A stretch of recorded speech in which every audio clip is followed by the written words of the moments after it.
আবুধাবির শেখ জায়েদ স্টেডিয়ামে এ পর্যন্ত 4টি টি-20 ম্যাচ খেলেছে বাংলাদেশ, যার মধ্যে 3টিতেই হেরেছে টাইগাররা, বিপরীতে জিতেছে মাত্র 1টিতে, সেটাও এশিয়া কাপের প্রথম ম্যাচে হংকংয়ের বিপক্ষে। যে মাঠে বাংলাদেশের হারের পাল্লাই ভারী, সেখানেই পাকিস্তানের সাবেক অধিনায়ক শোয়েব মালিক দেখছেন টাইগারদের জয়ের সম্ভাবনা। আফগানিস্তানের বিপক্ষে এই মাঠেই 16 সেপ্টেম্বর খেলবে লিটন দাসের দল। ম্যাচ আবুধাবিতে হওয়ায় বাংলাদেশের জয়ের সম্ভাবনা দেখছেন মালিক। তবে তার সাবেক সতীর্থ মিসবাউল হক বলছেন ভিন্ন কথা। তিনি এই ম্যাচে এগিয়ে রাখছেন আফগানদেরকেই। শ্রীলঙ্কার বিপক্ষে কোনো রান না করেই প্রথম 2 ওভারে 2 ওপেনারকে হারায় বাংলাদেশ, আর এতেই হয়েছে একটি লজ্জাজনক রেকর্ডও।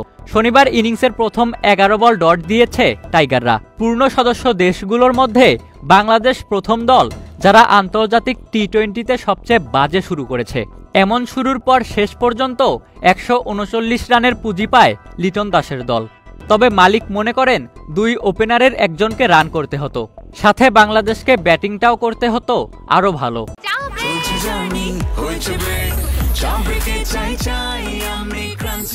যে কোনো চা ব্রেকে বিস ক্লাব ড্রাই কেক, চায়ের সাথে আয়েশ।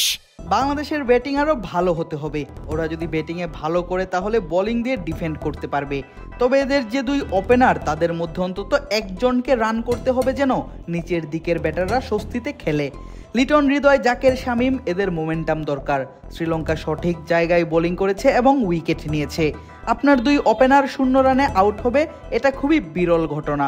জাকের আলী আর শামীম পাটোয়ারির কার্যকারী 2টি ইনিংস বাংলাদেশকে লড়াই করার মতো পুঁজি দিয়েছিল, আর তাই তাদের প্রশংসা করেছেন মালিকও।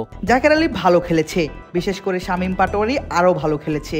সে পেস ও স্পিন সবই ভালো খেলে। সে ডাউন দ্য উইকেটে ভালো, স্কোয়ার অফ দ্য গেম ভালো। 2 ওপেনার 0 রানে ফেরার পর এরাই দলকে ভালো অবস্থানে নিয়ে গেছে।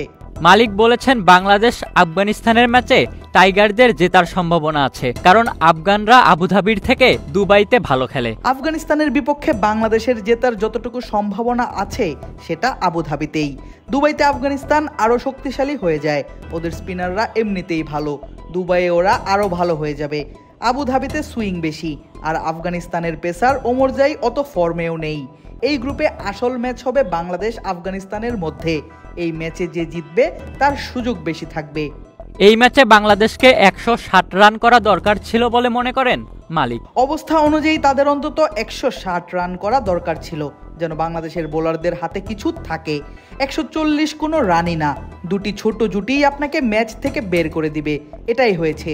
শ্রীলঙ্কা পাওয়ার প্লেতে 1 উইকেটে 55 রান করে ম্যাচ ওখানেই তারা শেষ করে দিয়েছে। বাংলাদেশকে শারীরিক ভাষায় পরিবর্তন আনতে হবে। আপনাকে বলতে হবে আমরা খেলতে এসেছি এবং জিততে এসেছি। সুপার 4-এ যাওয়ার লক্ষ্যে মহা গুরুত্বপূর্ণ ম্যাচে মালিকের কথা সত্যি করে বাংলাদেশ নিশ্চয়ই চাইবে আফগানদের বিপক্ষে ম্যাচটা জিততে। ইশতিয়াক মাহিন, ক্রিক ফ্রেঞ্জি।